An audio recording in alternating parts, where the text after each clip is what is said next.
السمع والأبصار والأفئدة قليلا ما تشكرون قل هو الذي ذرأكم في الأرض وإليه تحشرون۔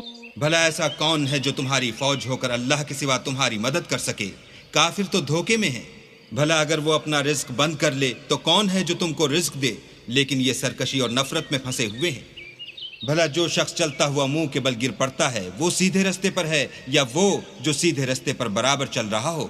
وہ اللہ ہی تو ہے جس نے تم کو پیدا کیا اور تمہارے کان اور آنکھیں اور دل بنائے، مگر تم کم احسان مانتے ہو۔ کہہ دو کہ وہی ہے جس نے تم کو زمین میں پھیلایا اور اسی کے روبرو تم جمع کیے جاؤ گے۔ وَيَقُولُونَ مَتَى هَذَا الْوَعْدُ إِن كُنتُمْ صَادِقِينَ قُلْ إِنَّمَا الْعِلْمُ عِندَ اللَّهِ وَإِنَّ